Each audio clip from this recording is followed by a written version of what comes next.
Hey there, Mr. Redder here. Welcome back to another episode of r/entitled Parent Stories. Our first story we'll be reading today. My Karen sister refuses to help around the house, so I kicked her out. After that, am I the jerk for not letting my husband pull $14,000 out of my account without signing a contract? And after that, I told my friend that she will never be a part of my family-in-law no matter how much she wants to be. Now for every thumbs up this video gets, one Karen gets kicked out. You know you'd be lonely without me, Reddit boy, even if I am just a figment of your imagination. So please smash that like button and subscribe and turn on notifications for new stories from Reddit every single day. My Karen sister refuses to help around the house, so I kicked her out. I'm female, and my sister Gina, who's 23, was left homeless after my parents cut off all financial support at the end of college. They warned her and she didn't believe them. She was living at a friend's house until she found a job, but she decided that she would go after a master's degree that doesn't start until February. I live in the city that the master's degree is in. She asked me if I could help her for a few months until she started her master's degree. She couldn't help financially with the house or anything, but she said she would help as soon as possible. I don't have such a stable condition to support another person besides my son, who's 6, but I proposed that I would pay the bills alone as long as 1. She took care of my son from 1 p.m. to 6 p.m., not on Sunday, and Saturday from 1 p.m. to 4 p.m., and 2. She cleaned the house every 3 days. Nothing too deep, just a sweep and dishwashing every day. That would save me money on babysitting and the cleaning lady who comes to my home twice a week. She didn't seem very satisfied, but that was my condition. I wouldn't support her totally like her friends do because I don't have the financial resources, and I'm only doing it because it's cheaper than hiring other people. My son likes to stay on his own, doing his own things that he likes. He just needs someone to keep an eye out for him and to make him lunch.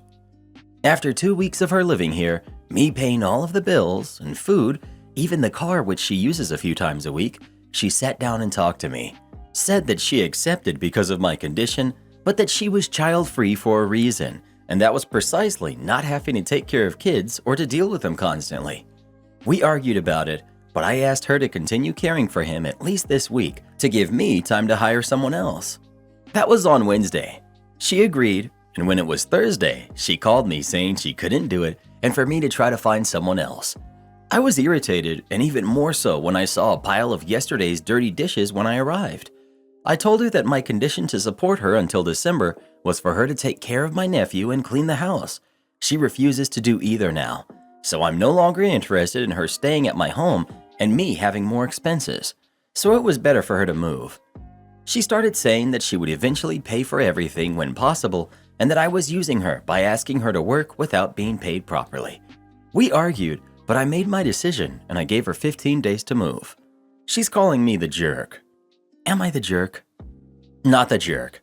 I think your arrangement was fair to both sides.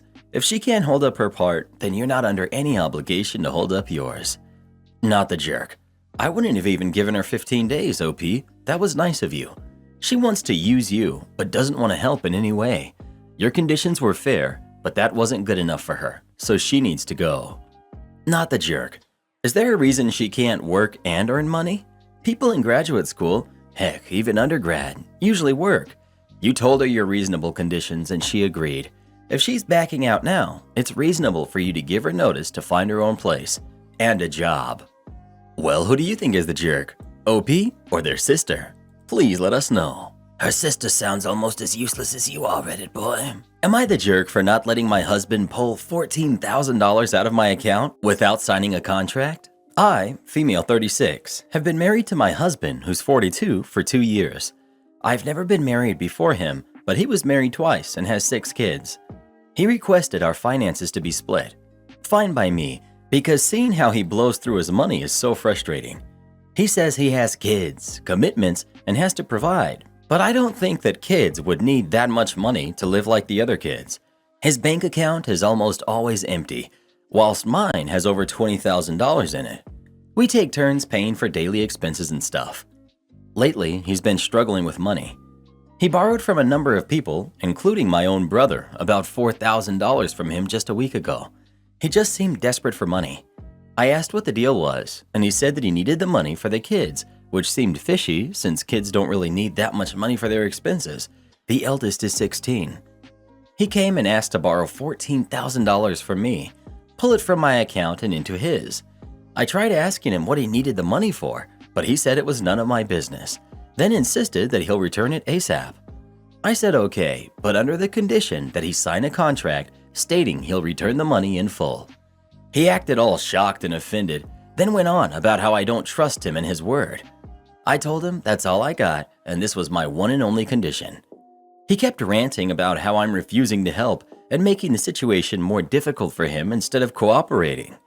I insisted on a contract to be signed before he even pulls a penny, and this morning when I told him this one more time, he blew up and said that we're family and that I should be ashamed for involving courts and lawyers between family. He left the house and was so upset he hasn't responded to any of my calls yet. Am I the jerk for standing my ground with this condition? Update. So we talked after he got home, and when I tried pressing him to tell me what he needs the money for, he gave me the same attitude and said, I don't have to worry about it. I still stood by the condition I made, and he called me useless, then stormed off to spend the night with or at God knows who. Not the jerk. Is he a gambler? He insisted that he'll return it ASAP. Sounds like he's counting on that big win. OP is not the jerk for sure. I hope she had a prenup. Husband needs help. If you could return that much money ASAP, you wouldn't need it in the first place. You would be open and honest about your time frame for repaying it. This is absolutely a gambling debt. I've been around this. The last person I had to cut from my life was this person, a friend who gambled constantly, always needed to borrow money, contingent he'd be able to pay back double as soon as possible. That doesn't make sense. It doesn't here either. 2 years sounds about right for the maximum amount of time one is able to hide something like this from another person that's close to them. OP has $20,000 in the bank and is willing to give her financially irresponsible husband $14,000 if he agrees to sign a piece of paper? Whether he signs a contract or not, there's no way she's getting that money back. I'm a lawyer.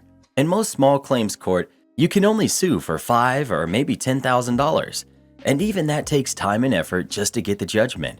Then you have to go back to court to try and collect on the damages by garnishing wages, etc. If hubby has nothing left, then there's nothing she can go after. OP, do not loan your husband any money. Well, who do you think is the jerk? OP or her husband? Please let us know. Wow, no wonder the guy's got 2 ex-wives. We'll probably have a third one soon as well. I told my friend that she will never be a part of my family-in-law, no matter how much she wants to be. I, 29 female, went to university and made a friend who we'll call Laura, who's 29. Laura was from a small town and didn't have many friends, so she latched onto me pretty tightly. I do really like her, but she saw me as a best friend, and I only saw her as a close friend. Having moved back to our respective cities, we don't see much of each other anymore. I got married about 6 weeks ago. ETA, been with my now husband for 15 years, and I invited Laura. Laura ended up hooking up with my husband's brother, Liam, who's 24. I admit, I raised my eyebrows at this, but we're all adults, and I thought that was that. Nope. Last week, Laura called me and said that she had news. She told me that she was pregnant and that it can only be Liam's baby. She asked for Liam's phone number so that she could tell him. I offered to be there for her in any way that I could, but I genuinely did not think she would keep it. Less than an hour later, my husband called me. He was at work and I hadn't yet told him the news, stating that Liam had called him distraught and stressed and scared. He said Liam told him Laura said she was keeping the baby and that she was willing to move to our city so that he could be closer to their kid. For the past week, she's been calling me saying that she's excited for Liam to get to know her better, that she's so happy I'm going to be an auntie to her baby, and asking me to help her look for flats near my home. I couldn't listen to her excitement whilst watching Liam's despair grow, and eventually I just stopped answering the phone. Well, 2 nights ago, she turned up at my home unannounced with an overnight bag in hand. I asked why she was here, and she said that we're family now, and that family helps family. Here's where I may be the jerk. I snapped and told her we weren't family and that we would never be family, that her trying to force her way into the Cooper family by having a baby is not the same as marrying into it. I told her to get whatever fantasy she had conjured of Liam falling in love with her out of her head and to accept that he does not want this baby as it will ruin his life. She didn't say a word to me. She just turned and walked away from my front door. I've tried calling her since, but she's not answering the phone. Earlier today, got a call from a mutual friend telling me that Laura has said she's not going to be having it after all, as she doesn't want to be tied to such toxic people. Apparently, she texted Liam the same thing, and now my in-laws are mad that I convinced her to do this to their first grandkid. And my sister-in-law said I'm just jealous that I wasn't having the first Cooper baby, which isn't true at all. So Reddit, am I the jerk for getting involved in the situation? ETA, answers to common questions. 1. A paternity test was mentioned and Laura did agree to it, but only once the baby was born. 2. Liam is not planning on running away from his responsibility if she keeps the baby. He's a theater actor who is away for months at a time and doesn't earn a lot of money. A baby would seriously impact his career, but he said he would not abandon his kid even if it meant giving up his dream. He's clearly stated to Laura that he did not want to be a father and did not intend to start a relationship, but for whatever reason, she chose to ignore that. 3. Laura and I weren't really close or best friends anymore before all of this. We were close at uni, but naturally drifted apart when we moved to different cities. We see each other maybe twice a year at weddings and events, and she has come to stay with me once or twice in the past 8 years. 4. She sent a picture of a pregnancy test when she said she was pregnant, but so far there is no other proof. Everyone keeps asking if I'm certain she's pregnant, and truthfully, I don't know. But I wouldn't have thought her to lie about this kind of a thing. 5. In regards to my Cooper comments, she was joking about changing her name to match her baby's surname and getting family portraits done. I thought I was trying to get her to understand that it might take people some time to come around to the situation and that Liam did not want a relationship, but it came out harsher than I intended, and I accept that was horrible of me to say. 6. People are assuming I think negatively of Laura in other aspects of her life, or have accused me of thinking her too trashy or frumpy to be part of the Cooper family. Laura is smart, stunning, and stylish. She has a great job and works hard. She isn't some shut-in with no life. Final edit. Although the judgment is not the jerk, I do regret how I spoke to a person who I was meant to be a friend to. I was out of line with my comments, and I fully intend to apologize to her, though I do not expect her to forgive me. I think it's best for me to distance myself from the situation until emotions have calmed down. Not the jerk.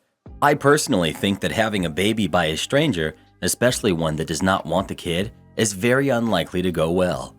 Laura needed a reality check, but maybe it would have been better for you to encourage Liam to stand up for himself and to be firm with her rather than wallowing in self-pity. OP. Thank you, and I do understand your point. Liam is the baby of his siblings and sometimes comes across as younger than he is. He seems to have retreated into himself and hasn't been able to really tell Laura how much this is going to affect him in a way that would make her see that she's putting him in a very difficult situation. Whenever he's tried to speak to her, apparently she would talk over him. Laura isn't putting him in a difficult situation. He knew what was at stake when he hooked up with her, and the very least he could have done was grow up and have a conversation with Laura if he wanted to be a deadbeat father, instead of letting his sister-in-law do his dirty work. The silver lining is that she's right. She'd be better off without you in her life.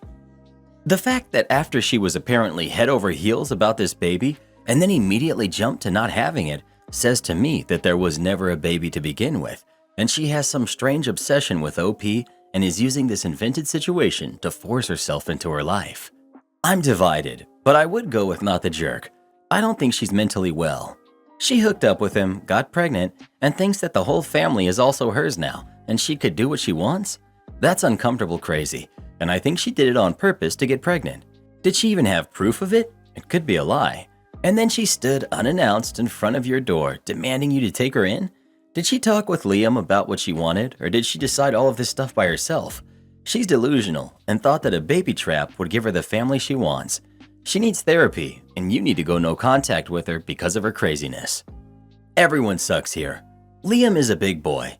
He messed up, and although his anxiety is understandable, it's his problem to deal with. You don't need to defend him. You were cruel to Laura, although her showing up at your front door was overstepping, and I'll get to that in a minute. What you said was rude. At no point did you have an adult conversation about things. Wow, Laura, I'm happy you're so excited, but things are moving really fast here, etc. From her standpoint, you just snapped at her out of the blue and told her that having an entire baby does not give her the same legitimacy of being a Cooper than you marrying into it. By the way, super crappy thing to say. Laura is acting a little strange, I'll give you that. Your wedding was 6 weeks ago. That's extremely early for a pregnancy to be announced to everyone like that. I'm honestly shocked she even knows she's pregnant. It's really odd to be set on having a baby with a man who obviously does not want to raise said baby with you, ignore his distress, but suddenly want to not have it when said man's sister-in-law gets mad at you. Also, showing up on your doorstep with an overnight bag without asking was a huge overstep and not cool. Well, who do you think is the jerk? OP or Laura? Please let us know. If this story had been told by Laura from her perspective, just imagine how different all the comments would be. Don't you just love the people on Reddit? Am I the jerk for telling my sister that she overreacted when she screamed at me for entering her and her husband's room? So I, female 23, am a full-time college student. Right now I'm living with my sister, Claire, and her husband, Thomas, while I get through my current semester. I don't work, so I don't have everything I need for my daily skin and hair routine, so I borrow stuff from Claire. Claire didn't have an issue in the beginning, but then started complaining about me randomly walking into her room, but I go in there looking for the stuff that I asked for. She gave me a hard time just because I walked in on Thomas getting dressed to get the eyeshadow I borrowed from her. And then that other time when I walked in late at night. She told me I needed to get her permission to enter the room before I take anything, but I figured this would make things complicated. It's already difficult enough that I have to ask to borrow an item. So last night around 10 p.m., I went upstairs and into her room to grab the hairdryer. I walked in and whoops, I saw them doing the do. I had no idea that's what they were doing in there, especially since Claire told me that Thomas had been feeling sick the past 2 days. She lashed out at me, yelling that I get out. I quickly grabbed the hairdryer, then walked out and shut the door. Had to have that hairdryer, didn't you? Minutes later, she came downstairs in her robe and went off on me, saying she was done with me, repeatedly disrespecting and violating her and her husband's privacy. I told her it was cool, no big deal, and that I needed the hairdryer, but I didn't have time to ask for permission. She got even louder, saying I had no business barging into her marital space and embarrassing her and her husband like this. I told her that I was sorry, but she really is overreacting to the whole thing. This made her even more upset. She went on about how I'm living here rent-free and yet not being respectable enough. I stopped arguing and went to my room. This morning, Thomas left the house early and Claire ignored me at breakfast, still upset, saying that I don't get to say whether she overreacted or not and that my behavior was inappropriate. She even wants me to apologize to her husband for making last night awkward. You're the jerk. I'm honestly baffled that you're even asking. She specifically requested that you not go into her room without asking, and you ignored that because you didn't feel like asking? How do you not see how wrong you are? Not the jerk. People really do overreact about you have to knock first. If you're talking to your kid, okay, but you don't talk that way to a grown adult. We aren't students in school who need permission to go to the bathroom, and these idiots should have had their door locked, so that's on them. I have a sister who also was a total drama queen with this kind of stuff. Long story short, after years of her overreacting to things I did, I finally gave her something to overreact about, which resulted in her divorcing her husband. Then he tried to get with me, but I wasn't interested. Told him our fling was just a way I could get back at my sister for everything she had put me through. I don't know if Thomas is hot or not, but you might want to consider this, as I guarantee your sister would be getting a taste of her own medicine.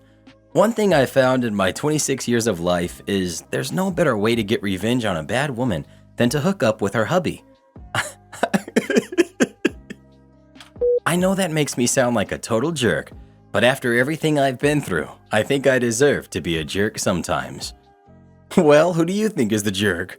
OP or her sister? Please let us know. I will never understand how some people can be so darn rude. And I'm a Karen myself, so what does that tell you? I took my father's retirement pension and gave it to my mother. My father is a jerk. Growing up with him was less than fun, and I can assure you, based on witnessing it, he was not a good husband. I'd go on about what a jerk my father is, but instead I'll quote a judge. You're the most despicable human I've ever had in my courtroom, and that's coming from a family court judge. I read this winning endorsement of my dad's personality in the court documents I acquired relative to his divorce with my mom. the same place I discovered the activity he had engaged in to steal from my mom. It's also where I found the information I needed to get one over on him so severely he's going to disinherit me. A frame of reference about my father is that he's a pathological narcissist and behaves exactly how those people are compelled to act. They aren't generous people, and punching them in the wallet is the best way to get them.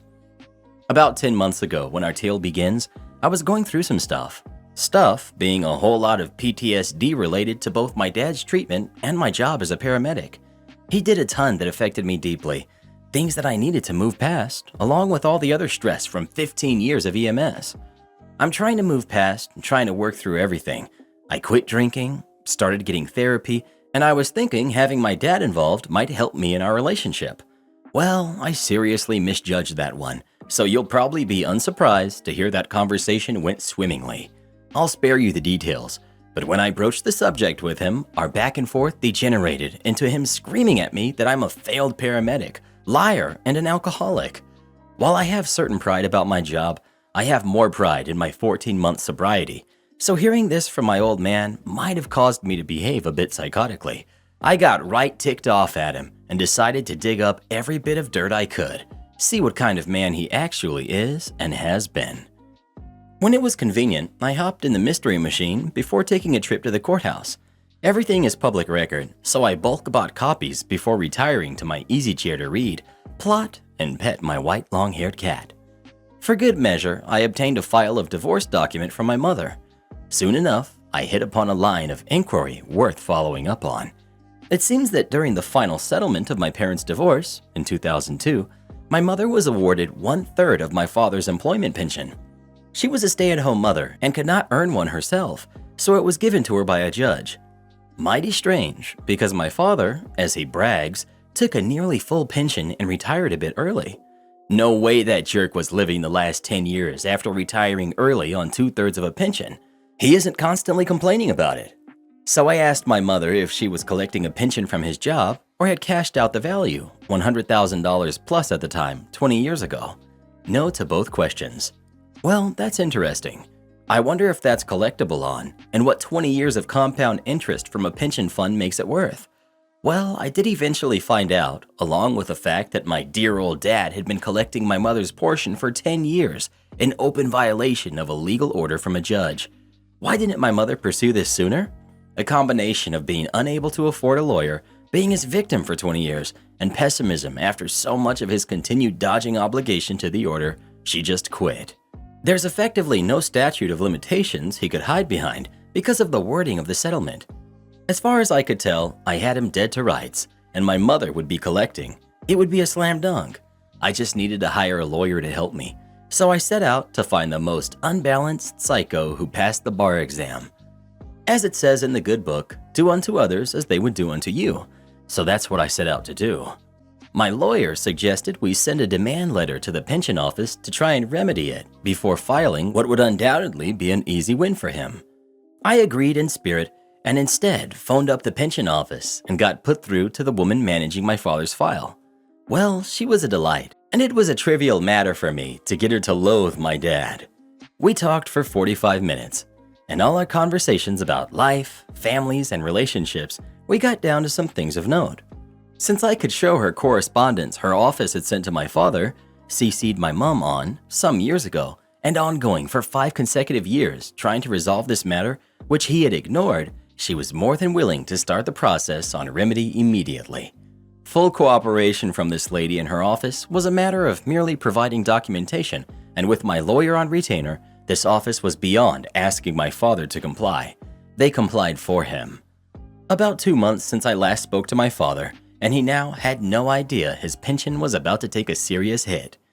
My mother's portion was already made whole and adjusted to reflect that her portion was brought to maturity, so his early retirement doesn't affect her fund. He loses 10 years of valuation to her. He also retired 3 years early, which knocks him down now to 17 years of pension valuation, not 27.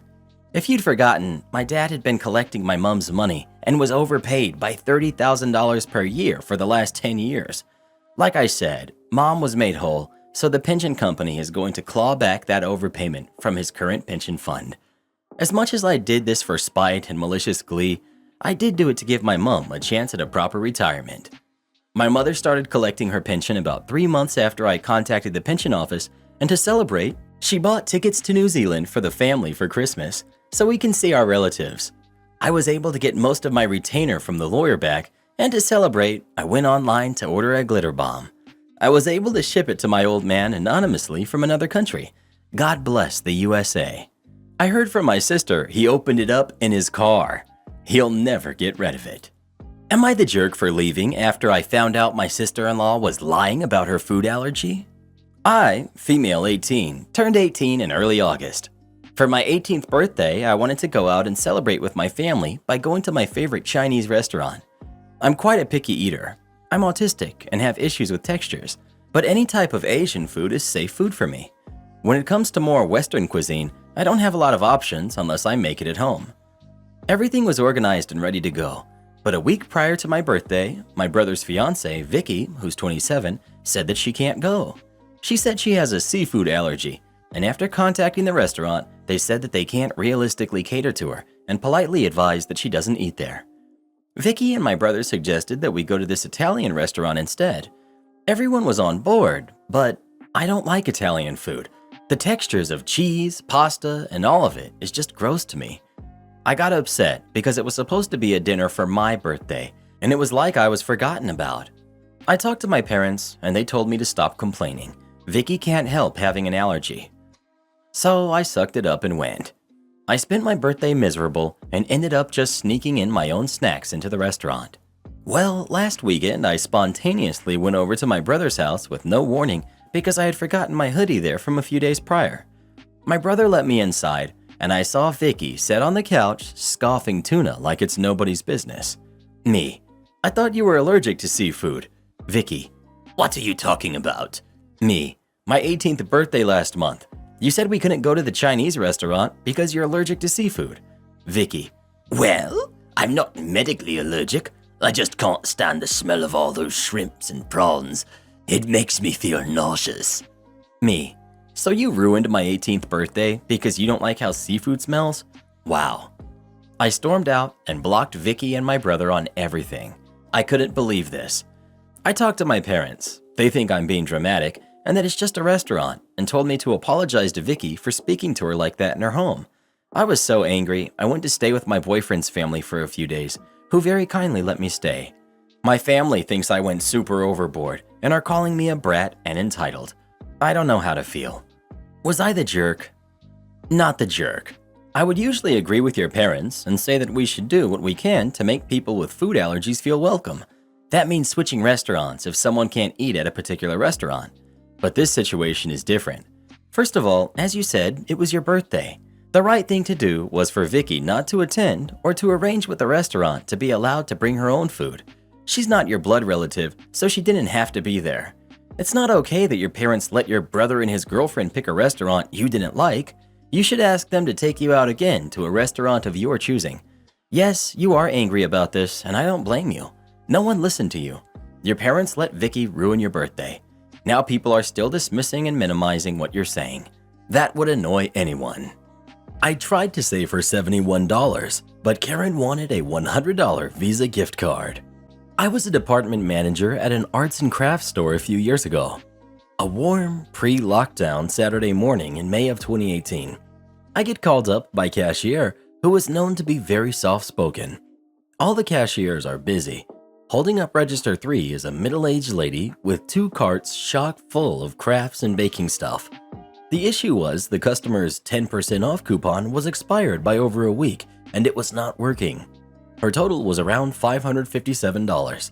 The lady was already irate, berating the cashier, an 18-year-old, saying she can't believe coupons expired so soon after getting them in the paper, huffing about how she was a rewards member who shops here often since she was a Girl Scouts leader, and how I should contact the newspaper she got the coupons from and make them either deliver it to her sooner or let corporate know the coupons should last for up to a month.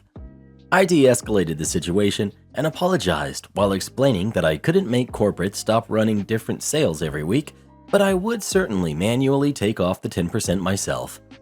As I was doing this, I noticed she would save money with the paid membership we had recently implemented. With this membership, The customer would get a one-time 20% off their current order and 5% off every purchase thereafter. Yes, it was a ripoff, considering it offered almost exactly the same exact rewards that the free program offered.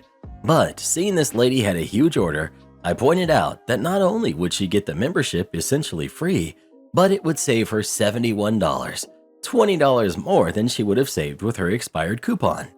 The lady jumps down my throat. First, the cashier tries to tell me about this dumb membership, and now you? Do I look stupid? I don't want it. I don't want it. I don't want it. I'm not a moron. I know there's a catch. Get me another manager. You're not going to trick me into paying for something more? Do I look stupid? You're insulting my intelligence. I'm tired of seeing your face. Get someone else up here now. By then, I had already taken the 10% off, called another manager, even apologized, despite fuming, and she was still ranting. My fellow manager on duty came up. I stayed because I wanted the sweet glory of seeing this lady's face when she was told the exact same thing I had just told her. This sent the lady into another frenzy.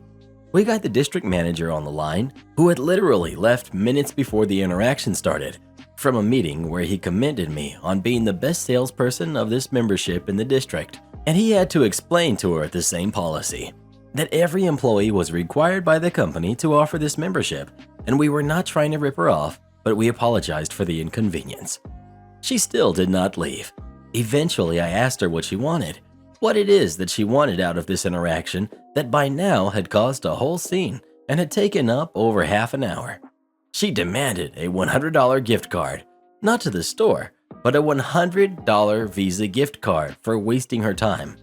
How about no? We couldn't do that, of course. She ended up leaving with the promise that the district manager and general manager of the store would call her later. I ended up taking a 40-minute paid break in my car to release steam after that. When the district manager called her the week later to offer her a $10 certificate to the store, she told him to hold on a second, and we could all hear her in another store throwing the same kind of fit. Ridiculous. And huge shout out to our newest official channel member, Tercius. Thank you so much for supporting the channel. It really means the world to Reddit Boy and I. Support our channel by joining as a member today, and we'll give you a shout out in our next video. Or come watch this video next. You won't believe what Karen does in that one.